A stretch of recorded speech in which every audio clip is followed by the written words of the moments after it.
Hello and welcome to this week's 4-H Farm to Fork Camp cooking video session. And this week we're covering two farms from out in western part of North Carolina. Greg, tell us about the first farm.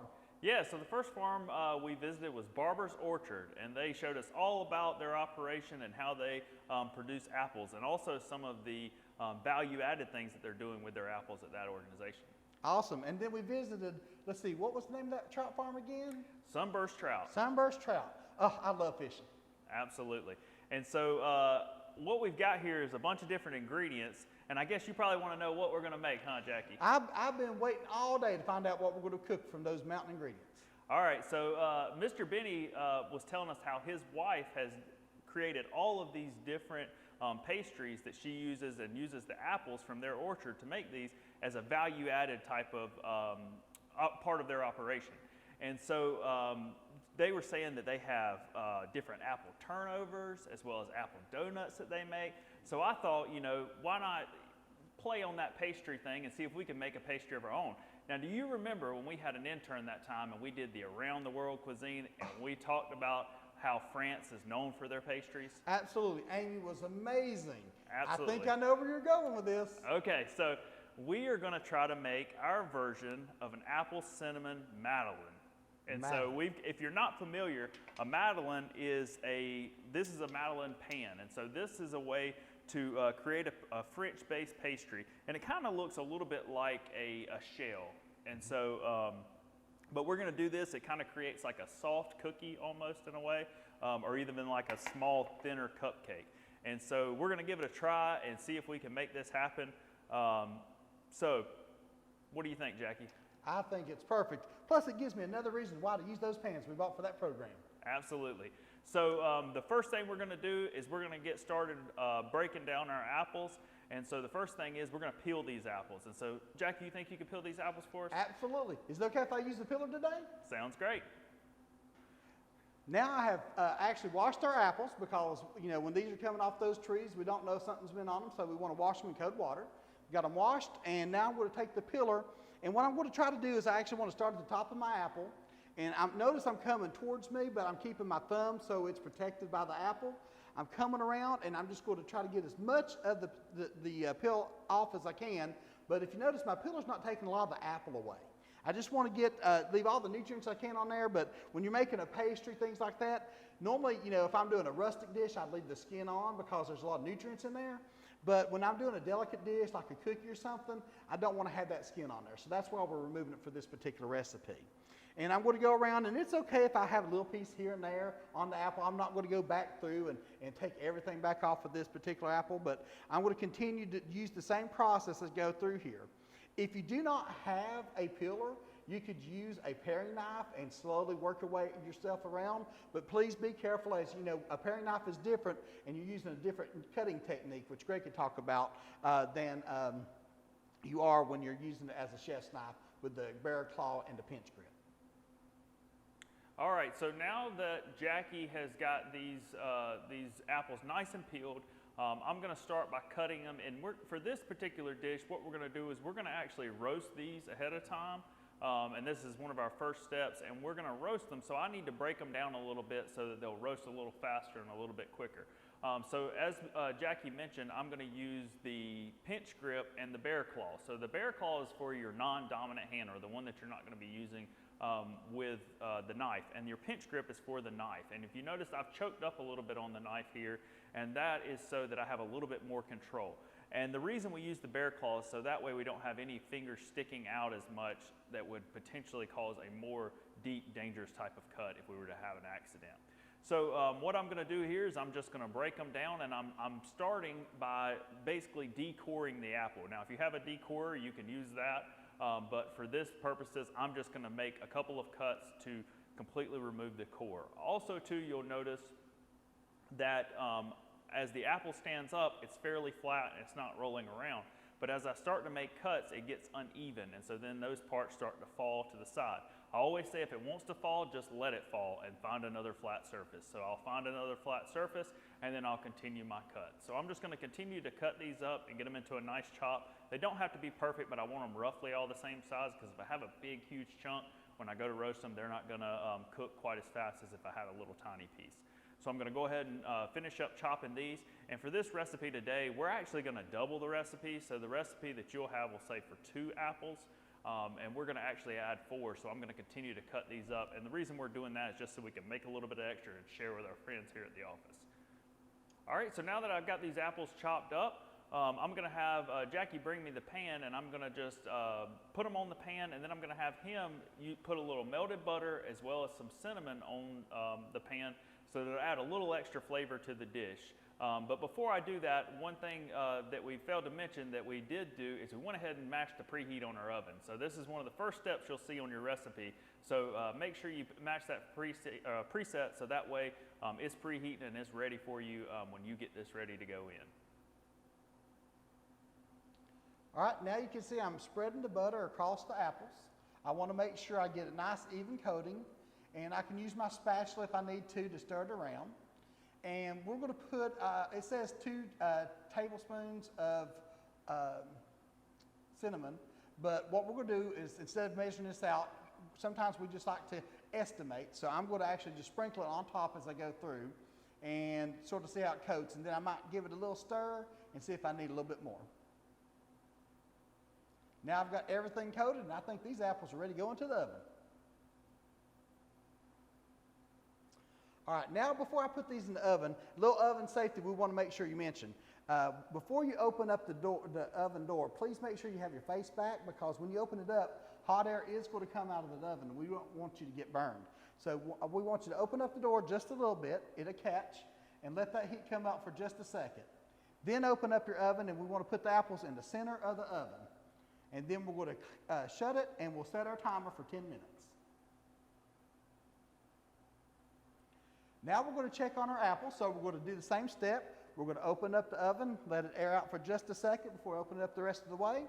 And now we're going to pull them out, and we're going to check and see if they're to the right tenderness. I'm going to try to cut them with my spatula to see if they're ready. You know what? They're just not quite there yet, so we're going to put them back in the oven for 5 more minutes until we can get them to the right doneness. Now you can see our apples are finished in the oven, and now we need to get them for our next step. So Greg, what do we do next? All right, so now what we're going to do is we're going to let them cool for just a minute, just so they're not too hot, and that way our pan has a little time to cool as well. And then the next thing we're going to do is we're going to get ready to put them into our food processor. If you don't have a food processor, you can use like a potato masher or even a fork. Use the back of a fork to mash these down, just to create kind of like a paste or a sauce, because we're basically making a homemade applesauce in a way. All right, so now Mr. Jackie is going to put the apples into the food processor, and a lot of food processors that you may see have a safety feature on there, so he's going to make sure that the safety lid is locked in good. And I always tell everybody when they're in our classes that to make sure that once the food processor is onto the electronic device, that nothing goes down past the top rim. So we don't want anything other than a spoon or something of that nature, because if we put our hands down in there, there's a chance that we could get cut by these very sharp blades. So he's just going to pulse this for a little bit and turn it on, and just enough to kind of break it down. We don't want it to the part where it's like a soupy. We want it more kind of like a thick paste. And so he'll continue to work this and check it every now and then, and make sure that it's ready to go into our dish. So now that you see the apples look ready to go, and so now what we'll do is we'll just pull these over to the side, and we'll get back to all our other ingredients and get ready to put it together so we can make these madeleines. All right, so now that we've got all of our ingredients done and ready, let's say we put these together and start to get these madeleines into the oven. So what I'm going to be doing is I'm going to actually take, and anytime you're making any kind of baked good, a lot of times they start with a wet and a dry bowl, and then you end up combining those.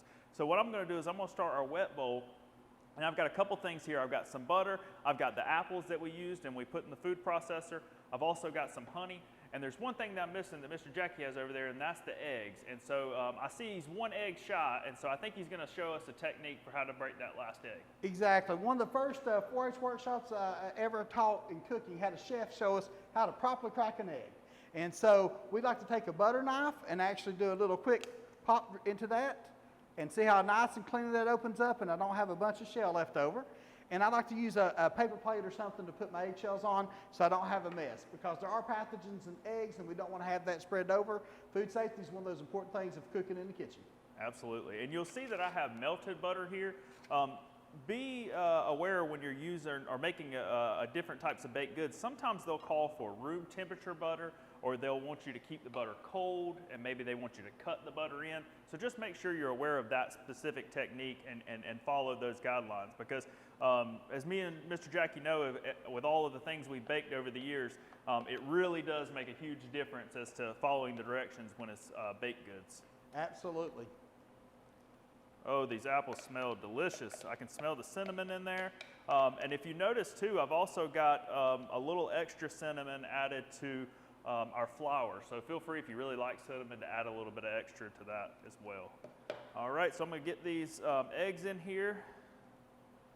All right. All right, so I'm just gonna go ahead and try to mix some of these wet ingredients together.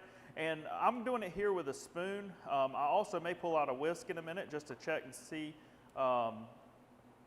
if it'll help me to mix it together really nice and well. Also too, we have today, we're gonna be using an all-purpose flour. So in here I've got my flour, I've also got some baking powder, and then like I said, I added a little bit of cinnamon. And we also added one extra ingredient that a lot of times people ask us a lot of questions about adding salt to your baked goods. And Mr. Jackie, can you tell us why we might add salt to our baked goods? Well, there's a lot of great things about salt, and salt brings out great flavors, and it's very important. I know I learned something from you talking to folks about, some people are worried about how much salt they have in their diet, but most people don't realize they're only going to get about 17% of the salt they need every day from table salt. Most of it's in those processed goods, and that's something I've learned in some of your sessions before. So a little bit of salt in there is going to help bring out those wonderful flavors, help them match up nicely, and it's not going to hurt this at all. Absolutely. And so now that I'm getting ready to mix these together, what I want to do is I'm just going to add a little bit of it at a time and continue the stirring process. And now that I'm starting to add in the flour, I have to be a little bit conscious of not over mixing and not being real rough with it. Because the rougher that you are, the more chance you have for creating a lot of tunneling and a lot of air pockets, as well as tougher baked goods. So this is something we got to be very conscious of. So I'm just going to pour in a little bit here to begin with, about half of it. All right, and I'll get that mixed in. I'll tell you, you're talking about making something tough. If you've ever had a biscuit that tastes like or feels like a hockey puck, it's because they worked that dough too much. So you just got to take care. We've seen this also when we've done an ice cream muffin with kids. If they overwork it, once you get those wet and dry together, it makes it really tough. And that's something you don't want to have. You want to have a nice texture when you bite into it. Absolutely. I tell you what, Greg, while you're getting that ready, I'm going to go ahead and I'm going to get our pan sprayed, especially since we're using this amazing Madeline pan. I'm going to use a baking spray instead of a regular nonstick spray. The reason why I'm doing that, it's got just a little bit of flour in it, and because we want to see these little crevices from the seashell shape of the pan, this will make sure that it's not going to stick. So I'm just going to give those a nice little spray. You can even see sometimes some of that flour sticking as it's spraying on here. And that's going to make sure it doesn't stick. Also, when we were doing this program, I don't know if you remember, we had a program assistant at that time, and Madeline pans are special. You don't actually fill them all the way with the dough when we get ready to fill them. Because if you fill them all the way up, what happens? Yep, so if you fill them all the way up, it actually overflows and you end up having a one big Madeline pancake. And so that's definitely not what we want to try to do today. So we learn from our mistakes. Exactly. And of course, if it really overflows a whole lot, it actually might end up in the bottom of your oven, and then you've got a real cleanup job on your hands. All right, and as you can see, what I'm looking for now, I've got a good amount of flour in there, and it's starting to really create a nice dough here and a nice batter. And so if you notice, I still have some extra flour left, and I did that on purpose. So I always leave a little bit out because I never know, because we're working with things that are not completely uniform. So like my apple that I have in here is, apples are different shapes and different sizes. They're not all exactly the same. And so I don't want to end up having too much flour for the amount of wet ingredients that I have. And so I'm just going to continue to fold these in here and just make sure I don't have any huge white spots before we get ready to put them in there. So I'm actually not going to use any more flour in these. I'm going to save that little bit of extra flour.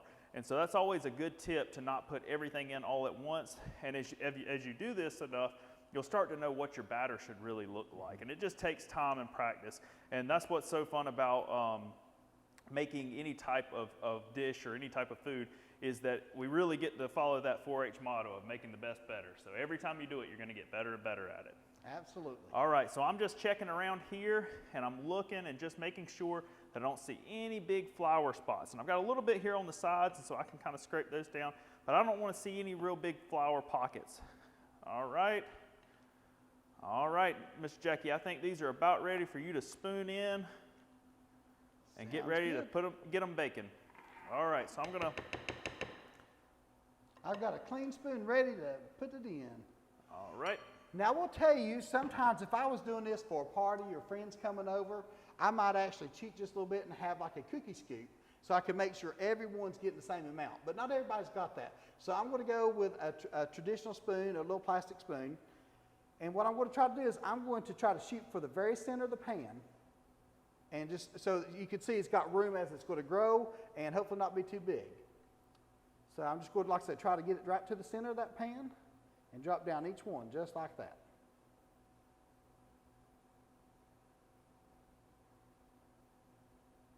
Now this dough may be different than the actual Madeleine recipe that we did with Amy, so it may not rise quite as much, but you have to be prepared. If you're doing muffins, for instance, normally we would only fill a muffin pan up about 2/3 of the way full. So like if you don't have a Madeleine pan like this, they could use a muffin pan, or what else could they use? Yeah, so you can actually use this particular batter and make it into donuts. So you could do a piping tool and pipe them out. You could potentially make like a funnel cake out of this. Or you can do as Mr. Jackie said and put it into just a basic muffin pan or even a sheet pan and make kind of like a sheet and cut it into little squares. So just because you don't have this particular pan doesn't mean that this batter won't work for multiple different types of pastries. We just thought it'd be really cool to showcase you a famous French type of pastry. Yeah, I know all the kids that came to that workshop enjoyed making those cookies. All right, so as we get these finished up, we'll get ready, and like you can see, we've got quite a bit of batter, and so this recipe will make about 30. So the one that we have, we've doubled the recipe, and so we could potentially get up to maybe 60 of these out of this, and so we're going to get to cooking and see how they turn out. So we've got our oven ready at 350 because we preheated it already, and so we'll get those in there. Sounds good. I'm going to follow the same steps as a while ago for safety of the oven. And how long will these cook, Mr. Greg? These, the recipe calls for around 10 minutes, but with all ovens, it's going to vary. So I would say just keep an eye on them. Maybe set your timer originally for around 8 minutes to see to check them and see how they're doing, and continue to cook, because you can always cook them a little longer, but you can't uncook them. So That's always true. Remember that. Plus, I guess, especially if we don't know if these are going to rise a lot more, by keeping an eye on them, if they were starting to overflow, we could catch it before it makes a total disaster in our oven. Absolutely.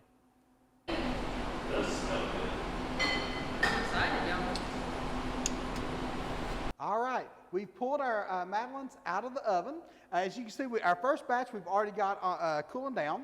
And one of the things I learned from my wife, Greg, when she's checking baked goods, is if you take a toothpick and you send it into the center of whatever you're cooking, if it comes out dry, just like that, then it means it's done on the inside. Okay. So one thing that's nice too, there's a little trick she also showed me, is if you take your cooling rack and put it right on top of your cookies or whatever you're baking, now all you gotta do is take a couple of mitts and flip it right over, and that's what we've done there. Absolutely. So these look beautiful. You can see they've got a nice color to them, and we know they're cooked all the way through. Sounds good. Well, what do you think we give them a try? I say so. All right, I'm going in for this one. All right, I guess I'll take this one.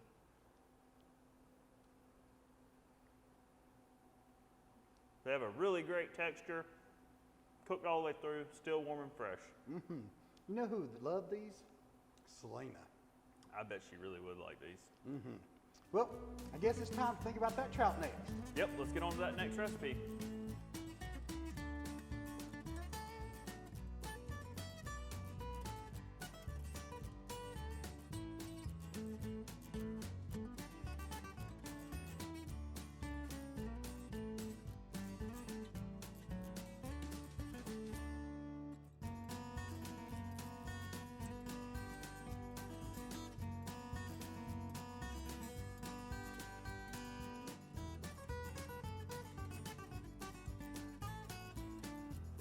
All right. Greg, I think it's time to cook that trout up. How are we preparing it today? Yeah, so what we're going to do today is we're going to saute, or sometimes people call it a light pan fry of this trout. And so what we're going to do is I've got a couple of, this is a very simple recipe, and we're going to really let the fish be the highlight, that natural flavor of the fish, as well as we're going to use some extra virgin olive oil. And olive oil pairs really good with something like a fish, and it gives it kind of that Mediterranean feel. And so that's kind of the vibe that we'll go for with what we're cooking today.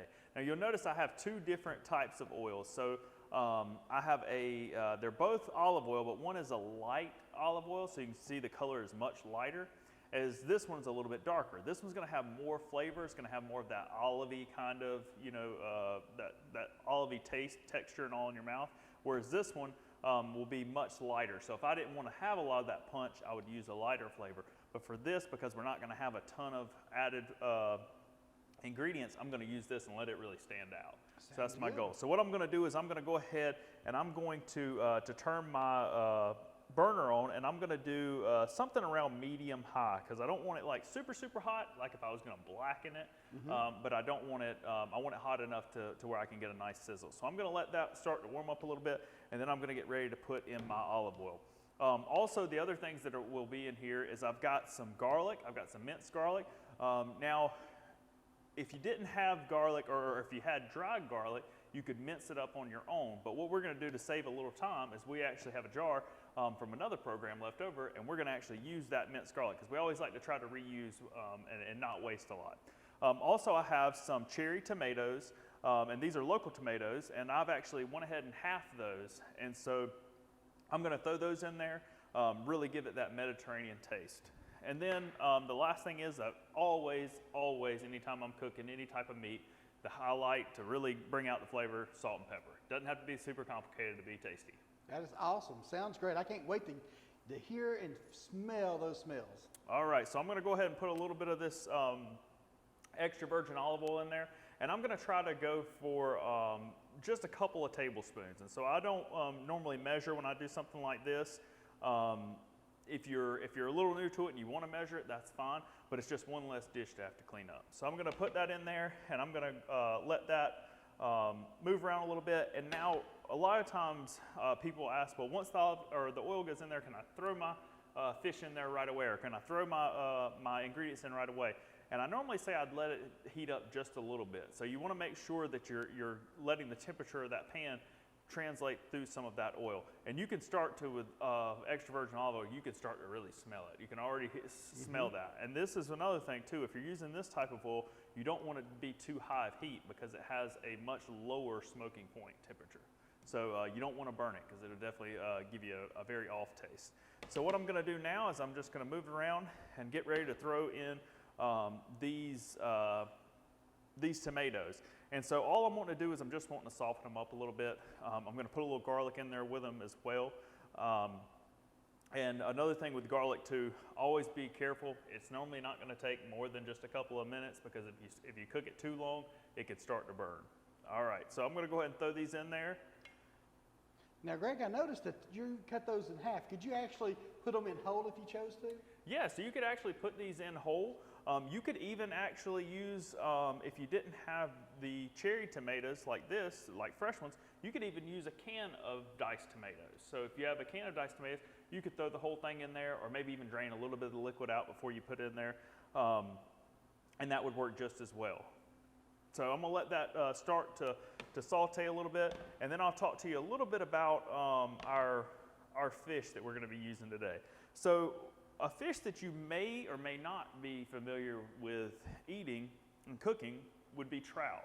And so trout, if you live in the mountain areas, you've probably grew up and you've had it multiple different times because it's more of a colder water fish.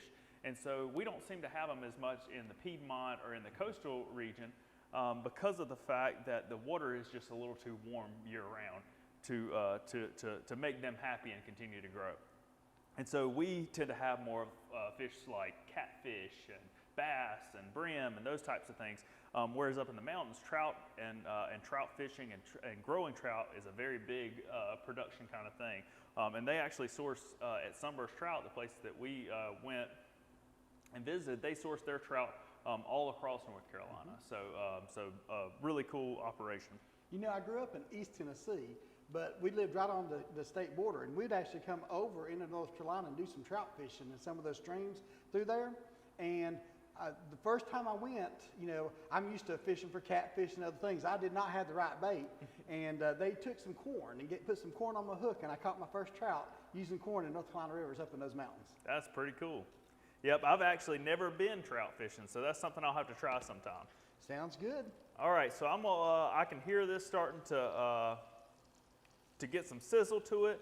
So I'm going to let this continue to cook, and then what I'm going to do next, and what I'm looking for with these and how I'll kind of know they're where I want them to be, is when they start to kind of wilt a little bit, they start to kind of soften up and do that. So one thing that's interesting about tomatoes is they actually are really great for men, especially because they're great for their prostate health. And so one of the things is that people don't know is uncooked tomatoes don't produce the lycopene like cooked tomatoes do. So you get a better benefit from actually having some cooked tomatoes. So, I did not know that. So a lot of people think that it's always better to eat it fresh and raw, but in some cases it's actually good to have a little cook to it. So especially with tomatoes, that's a really good dish. All right, so I'm going to let that continue. And Jackie, I'm going to turn these over to you, and I'm going to put a little garlic in there for you and let you continue that process while I get this trout ready. What do you say? Oh, sounds great. I tell you, I can already see all these beautiful colors coming together. And, you know, when we're teaching other programs, especially competitive programs, you eat with your eyes first, and the judge is the first thing they're going to see. I just cannot imagine what all this will look like together. It's going to be gorgeous. Absolutely. Really good colors here. So when I'm cooking a fish like this, the main thing is I want to make sure I get enough seasoning on there. And you have different seasonings that you can buy at the store that may have, you know, Cajun flavors or different blackening flavors. They may have garlic and all these different natural dry herbs in there. But if nothing else, just make sure you put a little bit of salt and pepper. So I'm just going to, you know, nice and liberally kind of put a lot of decent amount of salt and pepper on here. And you'll see too in a minute when I flip these, they actually have the skin on. And so that's kind of a personal preference in a way. So some people prefer to have the skin on with fish and some people don't. With this type of cooking, it actually creates like a crispy texture, and it's actually really good with the skin. And so, so trout has a really good skin for cooking and eating. If you've never tried it, maybe give it a try. So I'm going to turn it over here, and you can see it looks really pretty. It's got a really nice color. And I'm just going to hit it again on this side with a little salt and pepper, and then we'll be about ready to throw it in the pan. All right, I'm going to make you some room in the pan for these. And I'll move some of the tomatoes to each side. All right. And that way you can hit that right into the center. All right, and if you'll notice when I get ready to put these in, I'm going to put them pretty side down. So my pretty side, meaning the side that I'm going to eat it on, is going to go face down first. And so that way when I do one flip, and I try to, with any meat that we cook, we want to try to keep it to as minimal a flip and movement as possible. Let it kind of sit there and do its thing. So I'm going to take and I'm going to put the pretty side, which is going to be the side that I have up. I'm going to put that side down. Oh, I can already hear that sizzling starting to go. And we can actually get both of these in the pan. So I'm going to let them sit there and let them start the cooking process.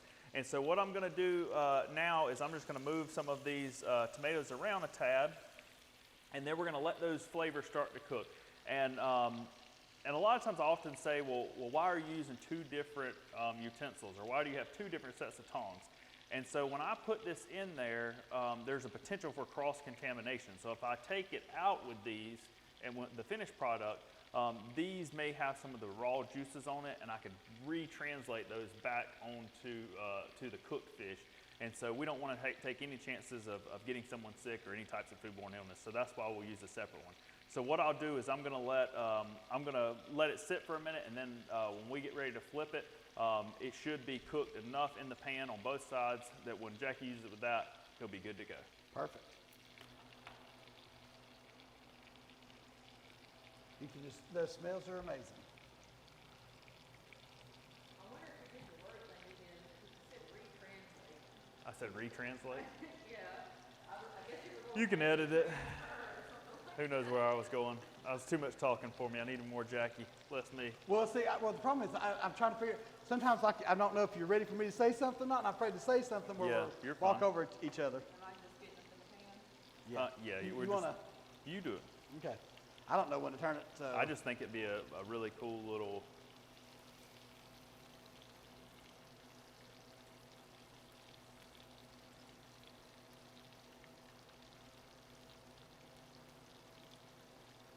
Move it back like I'm looking. What's it look like? Okay. Oh yeah, it's close. Oh, you want to show Close. the camera? You want to show the camera with Let's that? see here. Oop, I'm gonna break it. All right, so this is a really light and flaky type of fish, and so it's so thin that it really won't take very long to cook. So what we're going to do now is we're going to flip it over. Can you show me the proper way to flip fish? Yeah, so with fish, we do have the skin on, so it helps keep everything intact. But when we're getting ready to do it, sometimes it's just going to break up because it is a light, flaky kind of fish, and that's okay. But as we turn it here, the color and the smells are just amazing. Oh, looky there. That looks like we went to a high dollar restaurant right there for that piece of trout. Absolutely.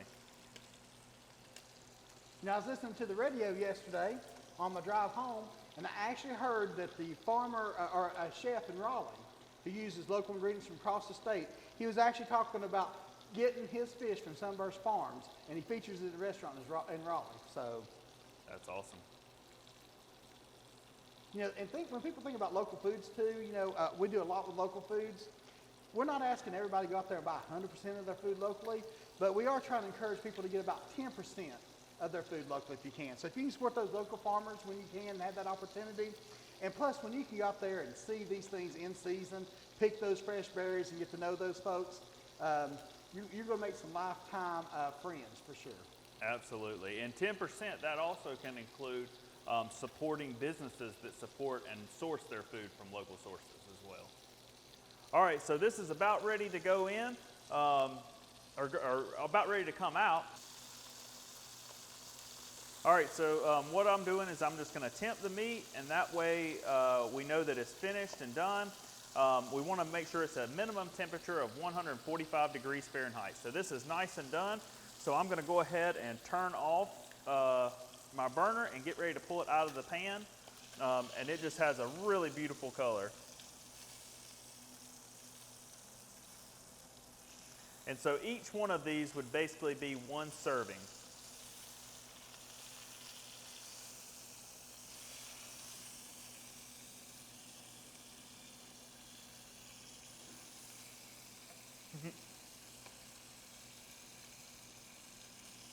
All right, so what I'm going to do is I'm going to actually put, go ahead and plate this as if we were going to serve it. And I'm going to put some of these beautiful cherry tomatoes right there on my dish. Now what I'm going to do too, Jackie, is I've got one last thing I want to put on there. Okay. And that is I want to put a little bit of cilantro. And so this is a nice herb, or a little bit of basil. And that's a nice herb that's going to go really beautifully on this fish and really bring out those flavors. So All right. just a little sprinkle across the top and you'll be good to go.